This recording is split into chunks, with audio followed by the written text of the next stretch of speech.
And now, for our last vlog po today,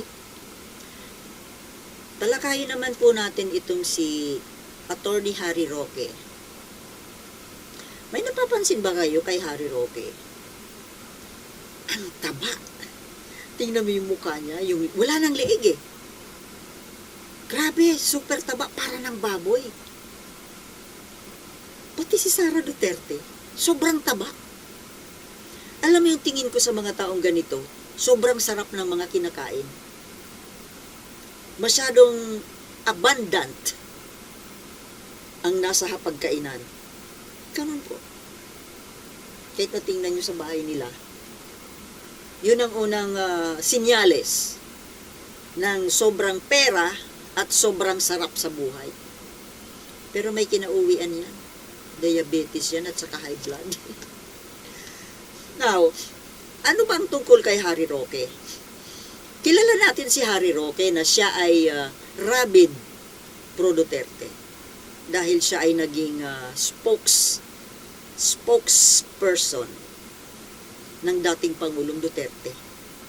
Kaya no wonder na ang kanyang loyalty talaga is 101% Duterte.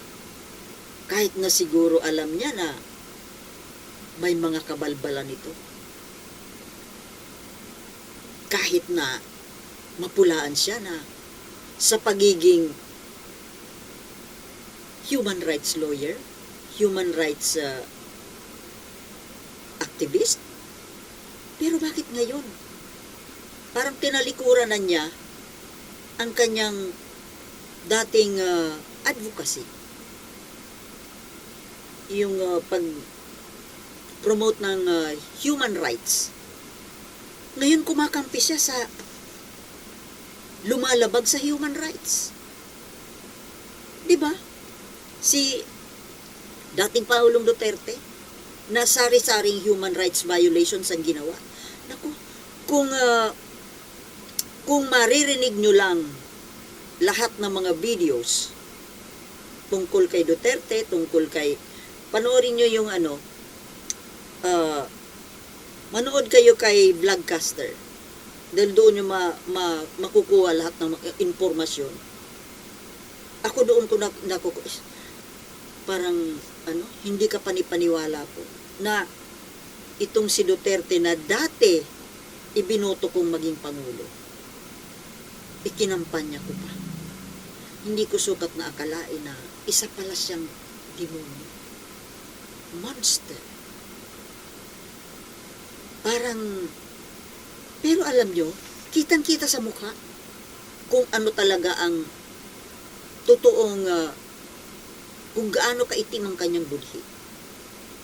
Nagre-reflect sa mukha kung marunong kayo bumasa. Ngayon, itong si Harry Roque, na tinalikuran na ang kanyang dating ipinaglalaban na human rights. Bakit kaya? At ngayon, aside from being a pro-Duterte, well, pag kasi ikaw ay pro-Duterte, it's automatic. Pro-China yan. Diba? Si Roque, pabalik-balik ng China. Ano kayang ginagawa niya doon? Totoo kaya yung naririnig ko na isa siyang bagman? Yung nagbibitbit ng mga pambayad dito sa mga bayarang propagandist ng China? Itong mga lately, yung mga pronouncements nito ni Harry Roque, nakakadismaya po. Alam natin na siya isang matalinong abogado. Sikat na lawyer. Naging congressman. International lawyer daw.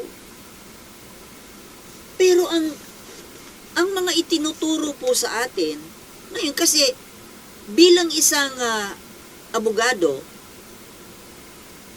di ba may obligasyon ka rin sa mga mamamayan na hindi abogado. Kagaya ko, ako'y isang karaniwang mamamayan, karaniwang tao, hindi ako nag-aral ng law, hindi ako abogado. So kami po, ang mga kagaya po, kami ay umaasa sa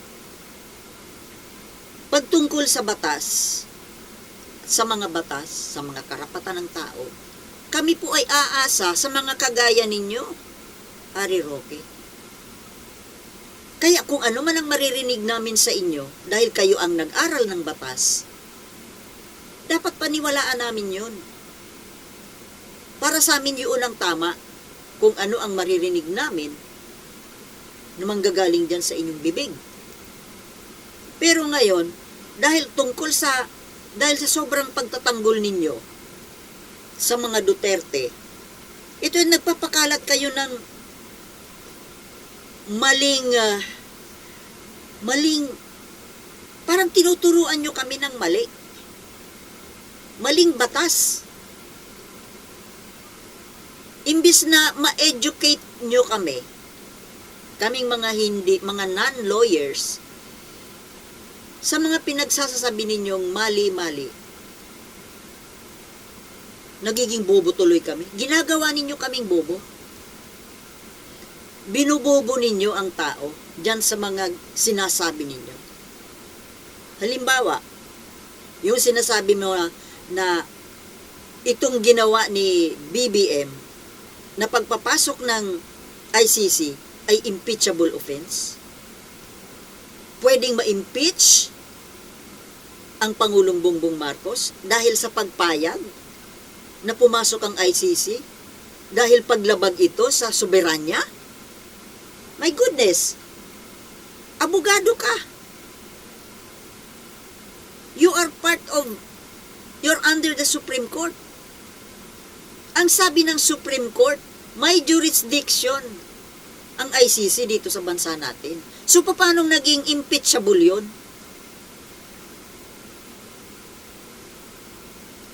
Kahit na sino ang umupo, gaya ng lagi kong sinasabi, kahit sino, nagkataon lang na si Bongbong Marcos ang nakaupong Pangulo.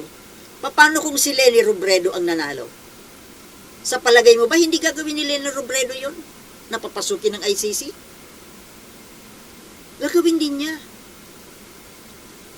At baka nakakalimutan ninyo, Hari Roque, kayo ay isang abogado. Dapat kabisado ninyo ang mga batas. Pero bakit parang mali na batas ang itinuturo ninyo sa amin? Kesyo, dahil sa pagpayag ni BBM na arestuhin, posibleng arestuhin ang Pangulo, ito ay paglabag sa karapatan ng dating Pangulo bilang isang figurehead of state dahil siya ay naging Pangulo. Well, siguro during his time na Pangulo pa siya. Pero ngayon, hindi na siya Pangulo. Kaya nga pwede na siyang arestuhin eh. Di ba? Private citizen na siya ngayon. Kaya pwede siyang arestuhin. At saka, porke ba isang Pangulo, kahit na nagkasala, yun ang ibig ninyong ituro sa amin eh.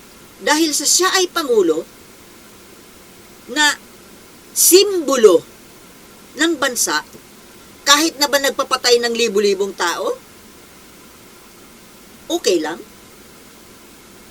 Patawarin, hindi parusahan, hindi papanagutin, dahil yun ay paglabag sa karapatan niya, pagbabastos sa kanya bilang simbolo ng isang bansa. Wow! Anong klaseng simbolo yan? Isang monster? Mamamatay tao? Drug lord? Kung ano-ano mga mali ang tinuturo nyo sa tao, ginagawa ninyong bobo. Nagiging irresponsible kayo sa inyong profesyon bilang abogado. Dapat tinuturoan nyo kami na hindi mga abogado, na kaming mga ignorante sa batas, dapat itinuturo ninyo sa amin ang tama tungkol sa batas. Hindi yung babaluktutin ninyo ang batas. Hindi pa niyata ninyo narinig. Binabali ninyo yung desisyon ng Supreme Court na si Duterte ay pwedeng arestuhin dito, pwedeng imbestigahan, pwedeng pumasok ang ICC. Kahit na tumiwalag. Sinabi yun ng Supreme Court, di ba? You are part of the Supreme Court bilang isang lawyer. O di ba sinupalpal ka ng Supreme Court?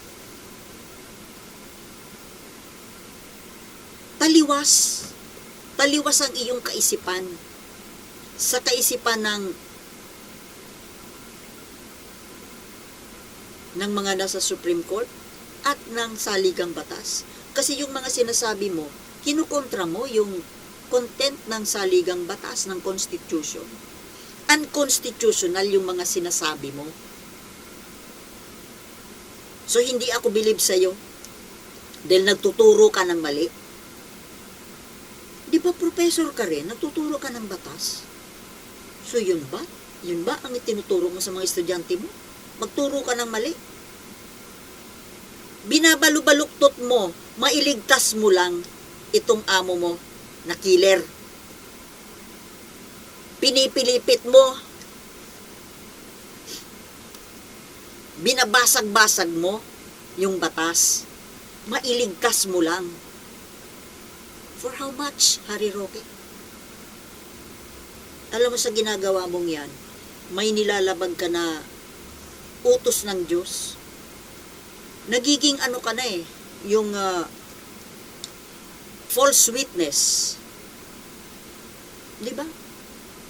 Thou shall not bear false witness against thy neighbor. Yung ginagawa mo sa pagliligtas lang ng mga makasalanang grupo ng mga tao. Pati yung dating ipinaglaban mo na karapatang pangtao ay tinalikuran mo na. Para saan? Dahil binubusog ka ng Duterte?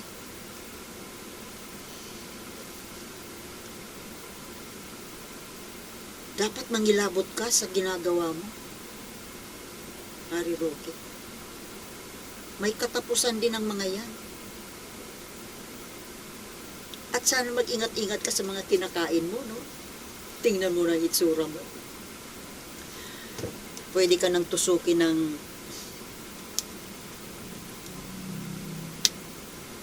pwede ka nang litsunin. Di ba mga kababayan? Sige, hanggang dyan na lang. Naaalibadbaran ako pag napapanood ka na, napapakinggan ko itong si Harry Roque. Nakakairita na po pakinggan Napaka-toxic.